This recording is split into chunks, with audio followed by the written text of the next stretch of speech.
This is The Clash, where the real world clashes with a true Christian worldview. Join former professional wrestler Chris Whaley, known as the Masked Saint, who is an author, pastor, and teacher that brings his wrestling skills into the squared circle and tackles real-life issues. Along with Jeff Dixon, best-selling author, internationally known teacher, leader, and pastor who is not afraid to tackle the tough issues of the world we live in. Together they form a tag team of wisdom in The Clash.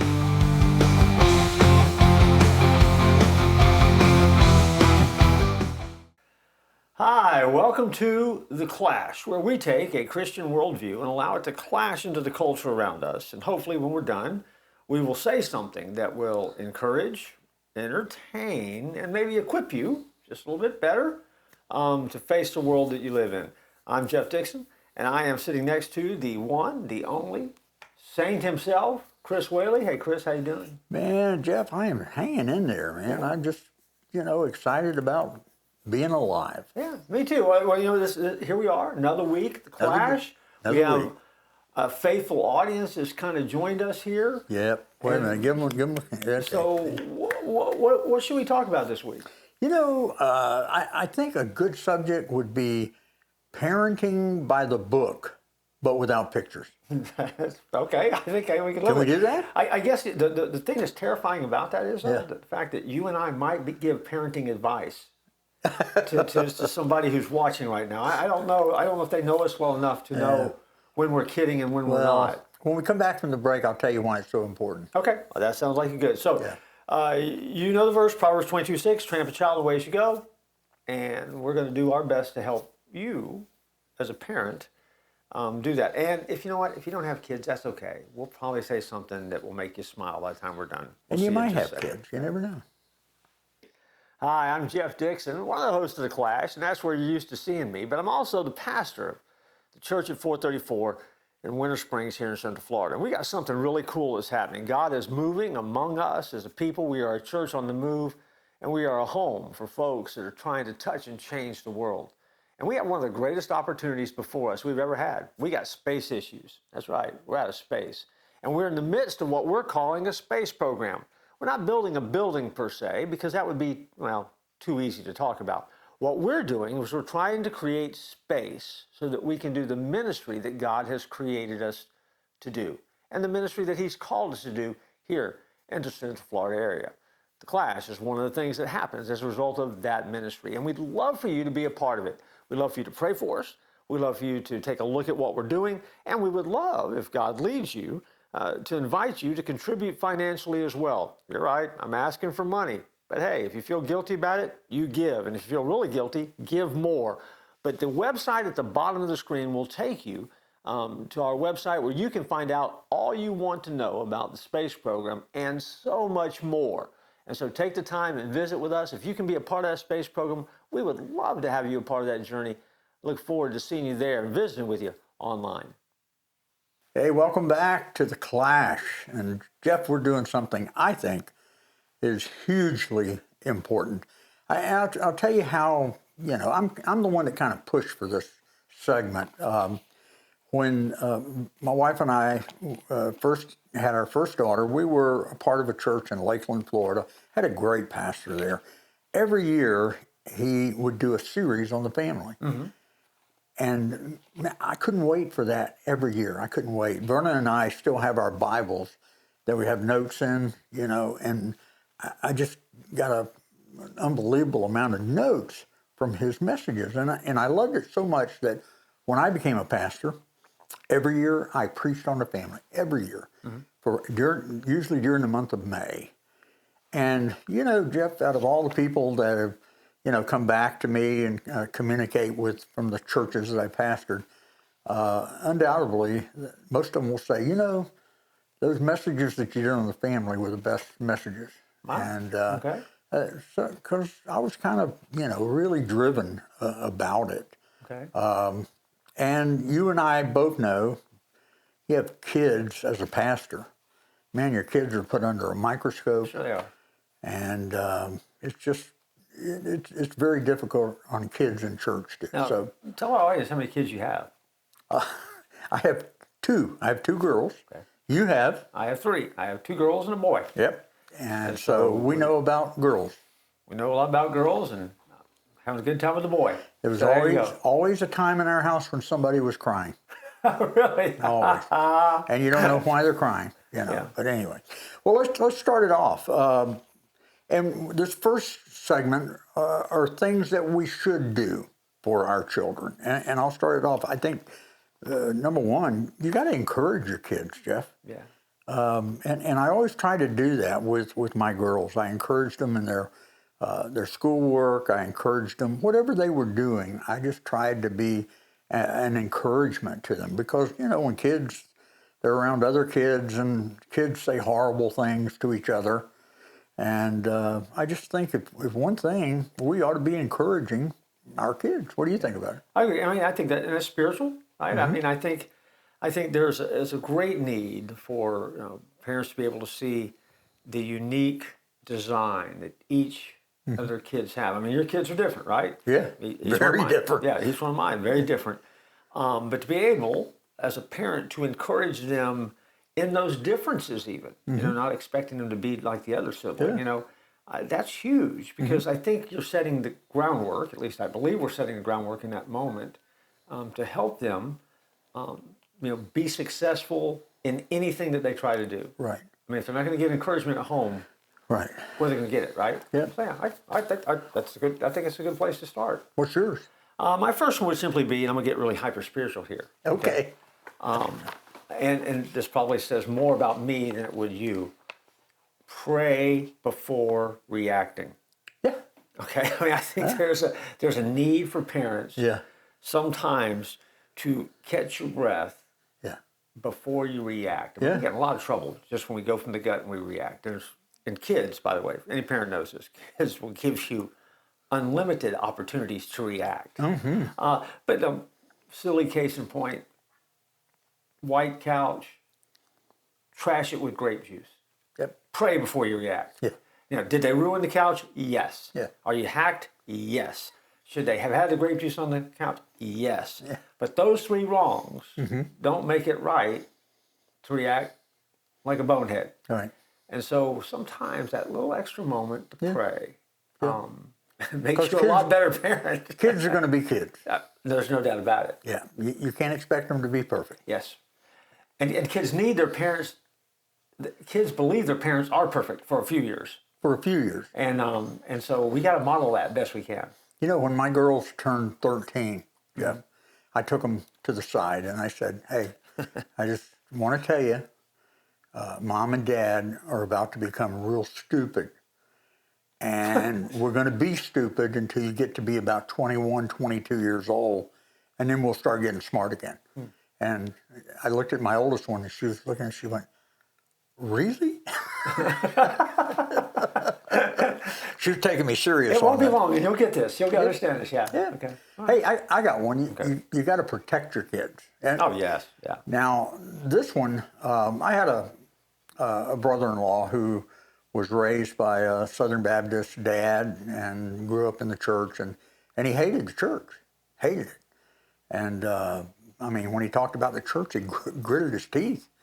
And so before we had our first child, I took him to lunch. I said, hey, I just want to know why you hate the church so much, because we're going to have a baby, and I don't want my kids growing up hating the church.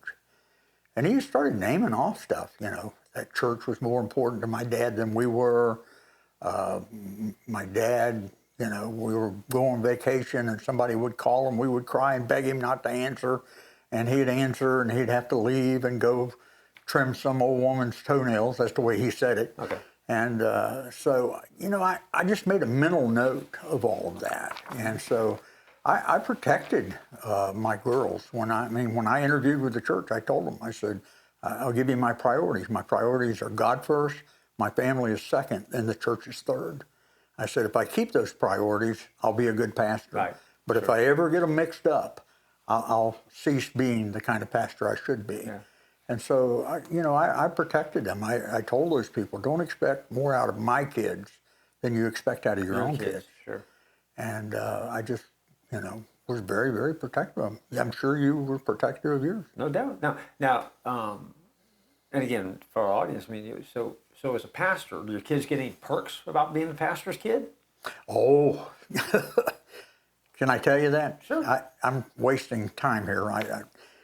One Wednesday night, I came home after church, and my youngest daughter was sitting on the couch counting out dollar bills. And she had a stack of dollar bills. I said, where in the world did you get that money? And she was kind of shocked. She said, well, I told Mr. Collier it was my birthday, and he gave me $2. So then I went to Mr. Forbes, and I told him it was my birthday, and told him that Mr. Collier gave me $2, and so he gave me $3. And then I went to Mr. Lewis, and I said, oh my goodness, she had like 40-something dollars. And you know, the next Sunday in church, at the end of the church, you know, I said, hey, listen, and I told them that story, and they were all belly laughing out there. And I said, I'll be glad to give that money back to you. It was taken under false pretenses. Yeah. And everybody said, you take that money back, and you won't be our pastor. You let that girl keep that money. So there's some definite perks. Financial perks. I never knew about that. I don't. You know, if my kids ran that scam, they didn't fess up. So I don't know about that scam. So that's good. Hi, I don't know if you're like I am, but some mornings I sit and I drink a cup of coffee and I ponder the world that we live in. And I think to myself, how do we take our Christian worldview and allow it to clash into the culture around us? And sometimes as I'm drinking my coffee, I'm motivated because I'm drinking out of my Clash coffee mug. That's right, this Clash coffee mug. I use it just about every morning. And you know what? You can have one just like it too by visiting the Clash store. Because nothing like pondering the world we live in over a good cup of coffee. And nothing makes the coffee taste better than an official Clash mug. No kidding. Don't believe me? Try it. We don't have a money-back guarantee, but just try it. It works. What's yours? I also have on my list of good parents will learn to say, I'm sorry, even to their kids. I got that. You did? I got that. You apologize to your kids for your mistakes. I think that really resonates. I mean, I can remember times in my life where my parents, you know, basically, whatever it was, and of course, if you know, any punishment I ever had, I earned many times over, so they owed me nothing. But from time to time, I can remember some moments when, you know, they would say, I'm sorry, you know, and just, you know, it was never made a big deal, but, you know, it wasn't made a big deal, but it had a high impact.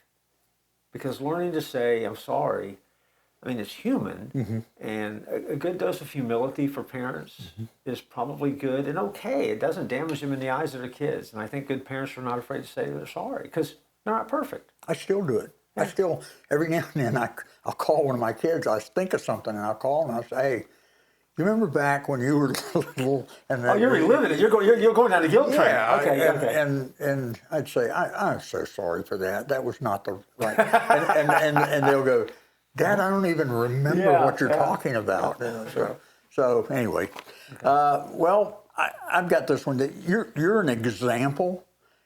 My dad was a long distance truck driver. He was gone sometimes for a month at a time. And then when he came home, he was usually in a bad mood, and he had to work on his truck and get ready to go out on the next trip. So he didn't spend time with me. And you know, after we had kids, I was saying, you know, I never had that example of someone showing me what a dad was like, or how a dad treats his kids, or how a husband treats his wife. So I embedded that in my brain that, hey, you're an example, because those girls are going to grow up looking at me as this is how a wife should be treated. This is how a child should be treated when they become parents. And so I think that's a big one, to be an example to your kids. I think piggybacking on that too, I think depending on, you know, who's listening to us right now, I can say that in my world, because my kids range in a wide variety of ages, that each of my children got a different version or example of parenting from me. My oldest, when I was younger, I mean, I was very young, you know, I was still trying to get out of school, trying to make it, carve your name, you know, make a name for yourself, try to do what needs to be done, and struggling, you know, to survive like anybody else. You know, that's the version that my oldest got. My middle one caught me in just a season where it was not slowing down, but it was real different, radically different than the first one. My son, on the other hand, gets a much older version where in a lot of ways, a lot of things are established already. I want to say that with each child, I got better. Yeah. You know, that would probably be up to them to decide that and probably argue that among themselves. Yeah. When I'm gone, they probably will. But, you know, but I think, you know, there's a lot of love and empathy from our end for wherever you are in that parenting journey, because again, you know, there are demands and there's pressures. Oh yeah. And so we do have to set an example, and I think setting the example in the midst of that stuff we're dealing with really does matter. Right. Yeah. Absolutely. Yeah. Well, I've got teach them about responsibility. Teach them about respect for authority and those things. You got to teach them to be trustworthy. That, you know, when you tell somebody something, you've got to keep it. And I think those are very important things to teach our kids. Yeah. I always operate, and I've always operated out of the mantra of grace before grounding. In other words, you know, try to make sure that I make sure I model the grace of God first. Doesn't mean they're not going to get grounded. Doesn't mean that they don't deserve to be grounded. It just means that I'm going to not forget about that and not drop the hammer so quick. Very good. Because again, part of that example again, right? Right. If you can emphasize the fact that what you deserve is this, what we're going to do is this, you've actually communicated huge spiritual principles that really do linger and last. And so I always tried to, you know, it wasn't like parenting by grace thing, but it's just grace before grounding. Right. Because in my lifetime, I got to experience that from parents. They showed me a lot of grace when maybe they should have, you know, canned my hiney somewhere. They didn't do it. Yeah. Yep. So well, you know, this is one that you might think is crazy, but I think dads, I think you ought to be your daughter's first date, and moms should be your son's first date.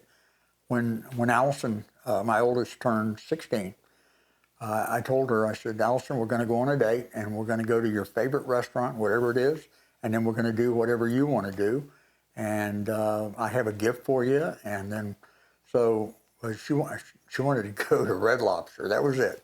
You could tell we were, you know, living high end.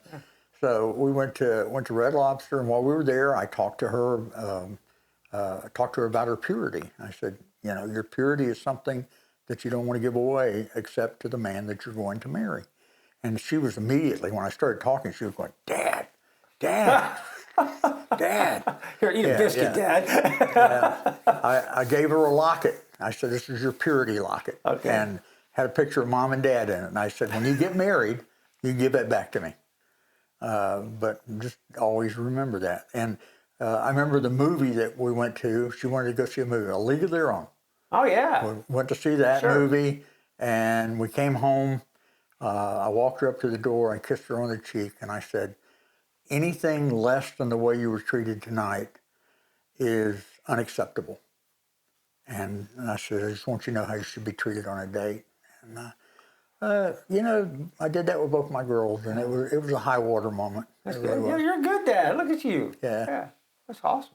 That's Okay. awesome. Well, go ahead. As parents, I think there's a lot of moments that come when, you know, parenting can be heartbreaking because you're struggling. Oh, boy. You know, you watch your kids struggle, whatever.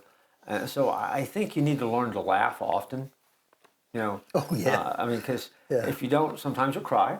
But I think learning to laugh and learning to be able to laugh with your kids, not at your kids, with your kids, really is probably one of those soundtracks that come right out of heaven. Yeah, absolutely. Because I think laughter is one of heaven's soundtracks. But I think learning to laugh and laughter in the home really does go a long way towards setting the tone and attitude of anything else that's going to happen.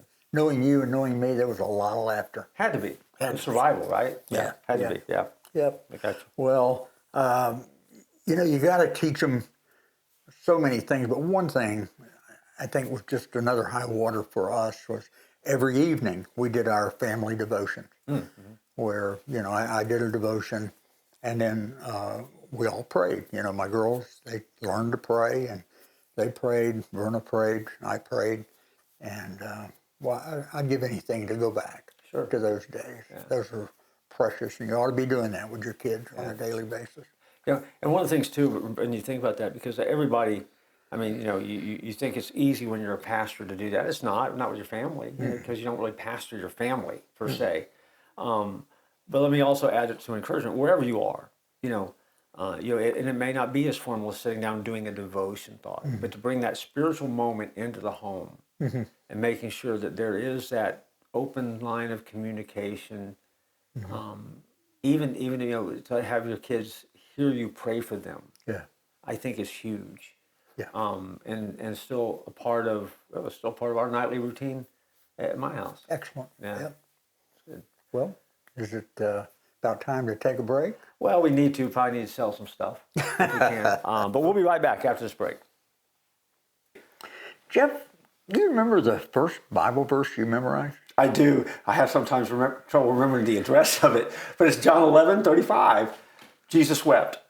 Now, when I was a kid, they were having a contest, and the goal was go home this week and come back and memorize a Bible verse. I'm a practical kid, right? I'm like, okay, what's the shortest verse I can find in the Bible? And sure enough, 2 words, Jesus wept. Fantastic, I'm on it. And so that was the first verse I ever memorized. And other people memorized John 3:16. I mean, and they were doing great stuff. But me, I just kept it simple. But I found out over time, though, that in those 2 words, I have discovered so much about Jesus and the way that he connects to us, the way he feels about us, the way he feels our pain, meets us at our point of need, his compassion and caring. It's really all wrapped up in those 2 words. And so for me, although it's silly, it's also the first verse I ever remember as a kid. Hi, thanks for not leaving during the break because, well, I'm obviously trying to get you to buy something. I really am. If you're anything like me, middle of summer, sometimes it gets really hot. We film here in Florida, it's hot all the time. And every once in a while, you'd like to take a little bit of a break. Get a little Christmas spirit going in your life. If so, I have a suggestion for you. I have written a novella based upon the characters that show up in my novels. It's called Then Christmas Happens. It's available in the exclusive paperback edition, the collectible hardback edition, or if you're lazy like I am and you want someone to read to you, you can also get this book on Audible in about an hour and 10, 15 minutes. Hear it, read it, and get a little Christmas magic happening in your life. To get it, you have to go to Amazon, look up my name, Jeff Dixon, and then let Christmas happen in your life. Hi, we're back, and we are basically writing the guidebook of what good parents do. There you go. Not comprehensive, but just suggestions that have come from learning to do it right, and probably sometimes we really blew it and did it wrong. On my good parent list, things parents should do, I think that we need to celebrate small victories. Oh, yeah. And make big deals of small things, because there's always some big thing that's going to happen out there that you want to celebrate even more, but also some mistake that you're going to have to clamp down on. So, for example, the first time your kid learns to flush, revival has come to the house. I mean, it's a big deal, big doings, right? I mean, for boys, putting up the toilet seat, right? Especially got girls in the house, right? Woo, that is a major win. Now, should you put it back down? Yeah, but the fact that it gets up, that just means the next person in the experience is so going to be radically different, and that's good, right? I mean, that's awesome. And those are little things, but those little things, if you celebrate them, they become ingrained. And they can become big things. And so, don't be afraid to celebrate little things at home. Those are wins. Yeah, that's excellent. I think another thing is you got to, I think inside of our kids, it's born in them, but it's something that needs to be, reestablished, and that is compassion. Having compassion. Yeah, sure. I'll never forget, you're used to it. We do it here at the Church of 434. We have a Christmas store, and we give Christmas to 100 teenagers And every church I pastored, you always had those people that were really in hurting and need.